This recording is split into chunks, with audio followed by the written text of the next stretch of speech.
राम राम दोस्तों। सब बढ़िया चल रहा है ना।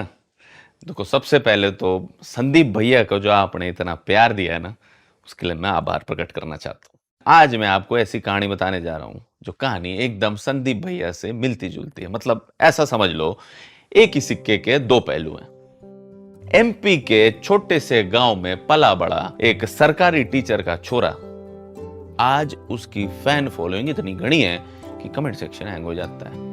अब ना तो यो स्पोर्ट्स स्टार है, ना यो फिल्म स्टार है, आपकी आंखों में बसे सपनों को दिशा दिखाने वाला geography sir Sudarshan Gurjar sir को शत शत प्रणाम। तो आइए सुनते हैं उनकी कहानी, उन्हीं की मुंह जुबानी। हाँ जी, तो आ गए सब लोग। आवाज आ रही है मेरी? चलो शुरू करते हैं।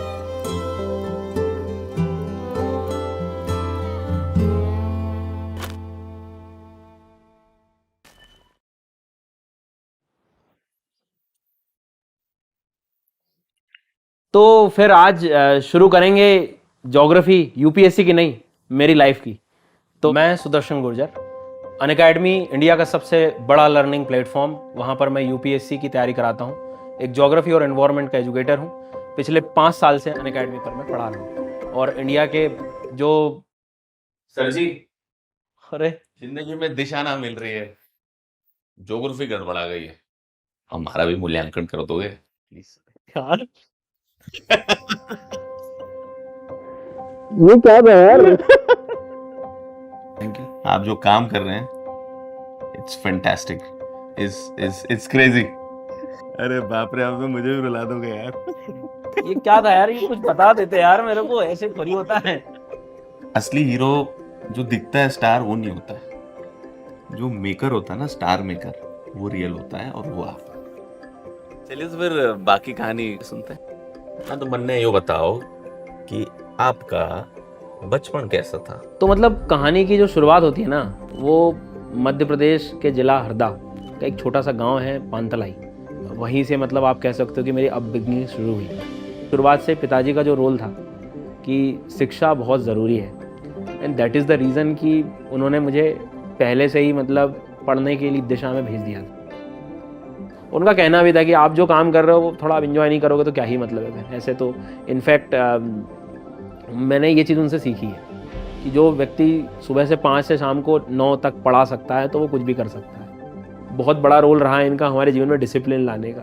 उनकी टेक्निक्स में मतलब बड़ा आपको सुनने में मज़ा आएगा कि खाना खाते टाइम भी कहते थे, इतना मत खा लेना कि सो जाए, थोड़ा ध्यान रखना इस बात का, पढ़ना है बस। सुदर्शन बचपन में थोड़ा मतलब शरारती तो था, पर बहुत ये समझिए कि अनुशासन में रहता था, और अनुशासन में रहने के कारण ये बुद्धि से बहुत प्रखर हो गया, और कोई भी चीज़ को 1-2 बार में ये पढ़ता था तो ये उसको वैसा का वैसा बोल देता था। तो अब पापा का मूड था कि बेटे को जो है इंग्लिश मीडियम में पढ़ाया जाए। उन्होंने वही क्वेश्चन पूछा था कि व्हाट्स योर नेम, तो मैं नाम भी नहीं बता पाया। पता नहीं उस चीज़ को देख के कहा कि देखो आपका बेटा बड़ा कमज़ोर है, हिंदी मीडियम से आ रहा है, अब इंग्लिश मीडियम में कवर नहीं कर पाएगा, 1 साल हम पीछे कर दे रहे हैं। तो फिर एक थॉट भी उनके दिमाग में आया कि यार ऐसे तो मेरे गांव से जो भी बच्चे बाहर जाएंगे उनका तो 1-1 साल ऐसे ही ख़राब हो जाएगा। तो इस चीज़ को बोले मुझे बंद करना है। हमने गांव में सन 2000 में एक छोटा सा स्कूल खोला था जिसमें गरीब बच्चों को पढ़ाया जाए जो शहर में नहीं जा सकते थे, पर उन्हें एक अच्छा माहौल मिले, इसलिए कम से कम फीस में पढ़ाया जाए और कुछ शिक्षकों को रोज़गार मिले।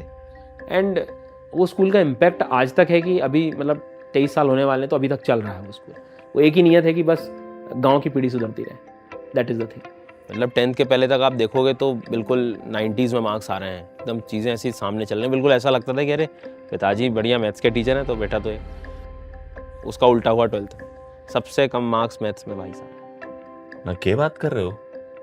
मैथ्स टीचर का छोरा हो के मैथ्स में क्यों नंबर आ रहे हैं आपके? ना सच्ची? मतलब मैं तो वो अभी भी मुझे रोंगटे खड़े हो जाते हैं जब वो पहली बार उनके सामने गया था वो मार्कशीट लेके कि ये हो गया मेरे साथ। मुझे भोपाल सिटी का ही जो है कॉलेज चूज़ करना पड़ा। पहले दिन से ये तो क्लियर था कि भाई अपने को इस कॉलेज में मतलब प्रूव करने वाली कहानी है। मेरा मूड था कि बस अब यही आखिरी टाइम है अपना। मैं टॉप कर गया कॉलेज। क्या बात कर रहे हो? जी हाँ। तो मतलब सब सेट हो लिया? बढ़िया है तो। अरे नहीं, बढ़िया ही तो नहीं था। अब कॉलेज में आप टॉप कर गए हो, आप तो यूपीएससी के लिए बने हो मतलब यूपीएससी की तैयारी करनी चाहिए आपको। तो पहला साल कोचिंग भी निकल गया। फिर बाद में पता लगा कि अभी तो बहुत पढ़ना है, लाइब्रेरी ज्वाइन करी। तो ऐसे करते करते मैंने मान के चलिए कि 3 अटेम्प्ट दिए यूपीएससी के। 3 अटेम्प्ट में मेरा नहीं हुआ। अब वो फेज़ ऐसा था ना कि आप समझिए कि आप इंजीनियरिंग में 4-5 लाख खर्च कर चुके हो, दिल्ली में 3-4 लाख खर्च कर दिया आपने, 7-8 लाख पैसा खर्च करने के बाद एक गवर्नमेंट शिक्षक का, समझ रहे हो आप। देन आई डिसाइडेड कि जो इंजीनियरिंग आपने की है उसका कुछ नॉलेज यूज़ किया जाए और एक जॉब ली जाए बढ़िया से। फिर वहाँ बैठ के उस फ्लोर पे ना मुझे वो फील आ ही नहीं रहा था कि मैं अपने साथ पता नहीं सही कर रहा हूँ कि नहीं। तीसरा दिन था, मुझे आज भी याद है। मैं शाम को 7-8 बजे का टाइम होगा और बाहर निकला मैं कंपनी से, सिटी बस थी, बैठा। इतनी भीड़ थी कि मैं अपने स्टॉप पे भी नहीं उतर पाया। 2 स्टॉप आगे जाके मैं उतरा। वो रात जो थी ना, मतलब मुझे आज तक कभी सपने में आ जाए तो मैं उठ जाता हूँ, मतलब नींद खुल जाती है। पापा को जब मैंने कॉल किया कि यार पापा मैं हार गया यार, मतलब सब चीज़ों से कुछ नहीं बचा, उन्होंने कहा तू कल भोपाल आ जा, यहाँ आना है, हमारे पास आना है। सच्ची यो तो घनी फिल्मी बात होगी। सच्ची यो ही हुआ था? हाँ जी। एंड आगे जो मैं आपको चीज़ें बताने वाला हूँ, मतलब मैं हर लर्नर को कहूँगा कि ध्यान से आप सुने, क्योंकि ऐसे मोमेंट हो सकता है आपकी लाइफ में भी आ सकते हैं, बस आपको क्लिक हो जाने चाहिए और उठा लेना चाहिए। नेक्स्ट डे मैं ब्रेकफास्ट में जा रहा था कि मतलब ब्रेकफास्ट करने के लिए, तो भोपाल में एक जगह एमपी नगर, वहीं जा रहा था। तो ऐसे रोड किनारे से चल रहा था तो एक पैम्पलेट पड़ा हुआ था, उठाया, मैंने देखा तो उसमें कोचिंग का नाम लिखा हुआ था और न्यू बैचेस प्रारंभ ऐसे करके। मैंने कहा चलो चलते। तो बोले देखो यार हमारे बस मतलब हमारे कंट्रोल में कुछ नहीं है, जो है सब बच्चों को देना है आपको, आप डेमो दे दो, वो हाँ कर देंगे तो हम भी हाँ कर देंगे, हमें ज़रूरत तो है। तो फाइनली वहाँ से मान के चलिए मेरी टीचिंग के करियर की शुरुआत हुई। 2 महीने बाद यार कोचिंग बंद हो गई। जो मेन मालिक थे, उस शिक्षक जो थे, उनका खुद के एक बड़ी कोचिंग में हो गया था पढ़ाने के लिए, उनका खुद के सिलेक्शन हो गया था पढ़ाने के लिए। तो उनने भी अच्छी अपॉर्चुनिटी ढूंढ के कोचिंग बंद करी कि चलो बड़े ब्रांड के साथ जुड़ते हैं, चले गए वो।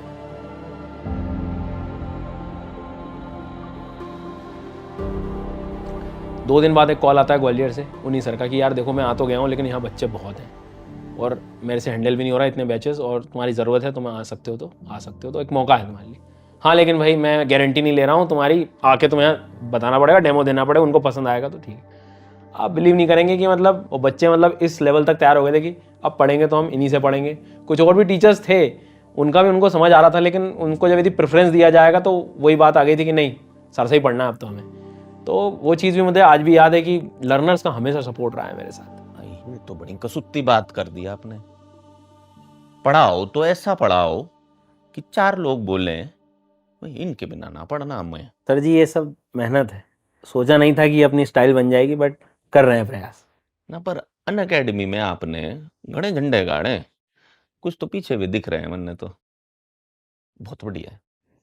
एक दिन की बात है, 2018 का ये ईयर था, जून का। बड़ी गर्मी होने लगती थी पढ़ाते पढ़ाते, भरे क्लासरूम में, तब तक काफ़ी बच्चे आने लगे थे। तो कभी कभी क्या लाइट चली जाती थी, मतलब पावर कट हो जाता था, तो इतनी गर्मी होती थी, पूरा पसीना हो रहा है, होने दो, पर पढ़ा लिया। बाहर जस्ट मैं निकला और अपने धूप में ऐसे कपड़े सुखा रहा था, नेक्स्ट लेक्चर में जाना था मुझे। तो एक सर थे वहीं पे, वो मोबाइल में कुछ आवाज़ आई मुझे, कुछ तो देख रहे हैं, देख रहा हूँ तो वो तो कुछ पॉलिटी वॉलिटी के कुछ लेक्चर चल रहे हैं। मैंने कहा यार सर आपकी तो आवाज़ आ रही है, तो आपके लेक्चर लग रहा है मुझे। बोले हाँ। तो मैंने कहा यार कैसे आते हैं, क्या आते हैं यार इसमें। उन्होंने बड़ा अच्छे से बताया भी, भैया कि एक प्लेटफॉर्म आया है अन अकेडमी जो मतलब टीचर्स को मौका दे रहा है कि आप पढ़ो पढ़ाओ। बोले सर आपको पढ़ाना है क्या, आप बताओ। मैंने कहा यार पढ़ा तो लूँगा, मतलब किसको नहीं पसंद है सारी चीज़ करना, ऑनलाइन आ जाएंगे, क्या दिक्कत है। तो कॉल आया अन अकेडमी के कोई असिस्टेंट रहे होंगे वहाँ पे, तो उन्होंने कॉल किया कि सर आपको मौका दिया जा रहा है, 5 वीडियोज़ आप रिकॉर्ड कर दीजिए, सारी चीज़ें क्वालिटी चेक, साउंड चेक, सारी चीज़ें चेक होगी। मैंने कहा ठीक है। मैंने 5 वीडियोज़ बनाए, आज भी मुझे याद है, रॉक्स वाला चैप्टर था सबसे पहले, और मैंने 5 वीडियो बना दिए। नेक्स्ट डे कॉन्ट्रैक्ट आ गया कि भाई आपको 1 महीने का टाइम दिया था, उनका तो 50 वीडियोज़ आपको बनाने हैं। मैंने 3 दिन में 50 वीडियो रिकॉर्ड कर दिए। तो एकदम अन अकेडमी पे के फ्लोर पे आया कि भाई कौन आ गया, ये एकदम 50 वीडियो अपलोड कर दिए एकदम से। तो उन्होंने कहा क्वालिटी चेक करो यार, मतलब इतने कम टाइम में इतने वीडियोस अपलोड होना, मतलब क्वालिटी कॉम्प्रोमाइज़ तो नहीं कर रही चीज़ें। उन्होंने देखा, उन्होंने कहा यार सब कुछ तो ठीक है। नेक्स्ट उन्होंने कॉन्ट्रैक्ट दिया कि चलो 1.5 महीना ले लो, 2 महीने ले लो, आप 100 वीडियो बना के देना।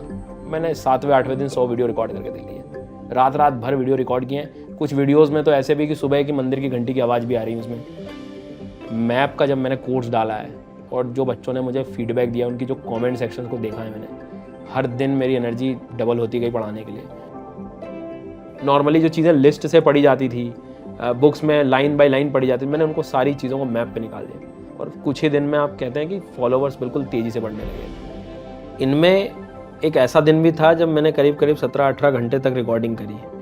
मतलब दिन तो पूरा व्यस्त ही हो गया ऐसा मान के चलिए, और एक दिन मैंने 52 वीडियोस अपलोड करे अनअकैडमी। तो यार मेरे सपोर्ट सिस्टम की तो बात ही मत करो। मतलब जो मेरी अर्धांगिनी है रितिका, मुझे ऐसा लगता है कि वो नहीं होती मेरे साथ इस जीवन में, इस लाइफ में, इस हिस्से में, तो शायद मैं आज यहाँ नहीं होता इस स्तर पे।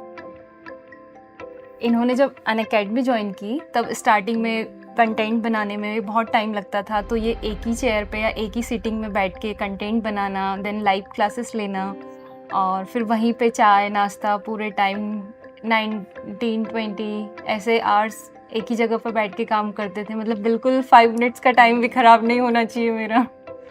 अब ये तो सब बातें रिकॉर्डेड वीडियोस की थी। अब हम लोग आते हैं लाइव क्लास के एक्सपीरियंस पे।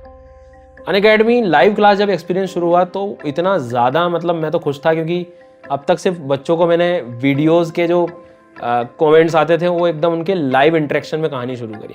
बस शुरू हो गया कारवां, और मैं कहूँ तो 2 से 3 साल के अंदर मतलब इतना अच्छा कंटेंट प्रोवाइड कराने की मैंने कोशिश करी। और सिंपल मेरा फंडा था, आज भी वही है।